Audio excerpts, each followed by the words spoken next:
8ാം class വിദ്യാർത്ഥി മിഥുന്റെ ജീവനെടുത്ത അപകടത്തിൽ വീഴ്ച സംബന്ധിച്ച് വിദ്യാഭ്യാസ വൈദ്യുതി വകുപ്പ് മന്ത്രിമാർ. സ്കൂൾ അധികൃതർക്കും KSEBിക്കും ഗുരുതര വീഴ്ചയെന്ന വിദ്യാഭ്യാസ വൈദ്യുതി വകുപ്പുകളുടെ പ്രാഥമിക അന്വേഷണ റിപ്പോർട്ടുകൾ വന്നു. സ്കൂൾ കെട്ടിടത്തിന് മുകളിലൂടെയുള്ള വൈദ്യുതി ലൈനിന് തറയിൽ നിന്നും ഇരുമ്പ് ഷീറ്റിൽ നിന്നും ആവശ്യത്തിന് ഉയരം ഉണ്ടായിരുന്നില്ല എന്നാണ് ഇലക്ട്രിക്കൽ ഇൻസ്പെക്ടറുടെ റിപ്പോർട്ട് വന്നിരിക്കുന്നത്.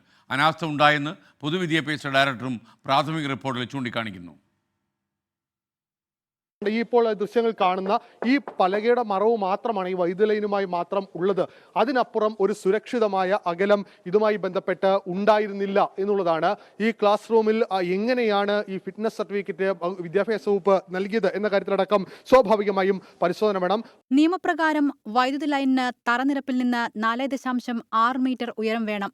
എന്നാൽ ഉണ്ടായിരുന്നത് തറനിരപ്പിൽ നിന്ന് 4.28 മീറ്റർ അകലം മാത്രം. ഇരുമ്പു ഷീറ്റിൽ നിന്ന് വേണ്ടത് 2.5 മീറ്റർ ഉയരം. പക്ഷേ ഉണ്ടായിരുന്നത് 0.88 മീറ്റർ.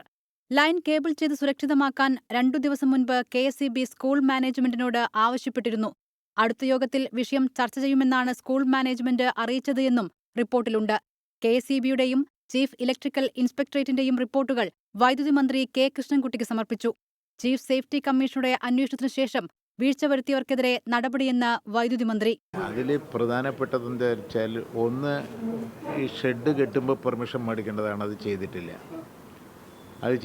ഇത് സൂപ്പർവിഷൻ നോക്കേണ്ടതാണ്, അത് നടന്നിട്ടില്ല. അത് ബോർഡിൻ്റെ ഭാഗത്തു നിന്നുള്ള ജീവനക്കാരുടെ വീഴ്ചയാണ്.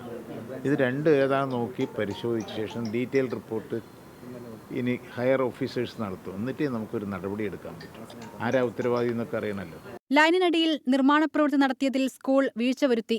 ഷെഡ് നിർമ്മിക്കാൻ അനുമതി വാങ്ങിയിട്ടുണ്ടോ എന്ന് സംശയമാണെന്നും KSEB റിപ്പോർട്ടിൽ പറയുന്നു. അനാസ്ഥ ഉണ്ടായെന്ന് പൊതുവിദ്യാഭ്യാസ ഡയറക്ടറുടെ പ്രാഥമിക അന്വേഷണ റിപ്പോർട്ടിലും വ്യക്തമാക്കുന്നു. വിശദമായ റിപ്പോർട്ട് നാളെ വിദ്യാഭ്യാസ മന്ത്രിക്ക് സമർപ്പിക്കും. റിപ്പോർട്ട് ലഭിച്ച ശേഷം കർശന നടപടിയെന്ന് മന്ത്രി V ശിവൻകുട്ടി അറിയിച്ചു. ഗൂഗിളിൽ തിരഞ്ഞാൽ കിട്ടുന്ന സ്കൂളിന്റെ 8 വർഷം മുൻപുള്ള ചിത്രത്തിലും വൈദ്യുതി ലൈൻ താഴ്ന്നു പോകുന്നത് കാണാം.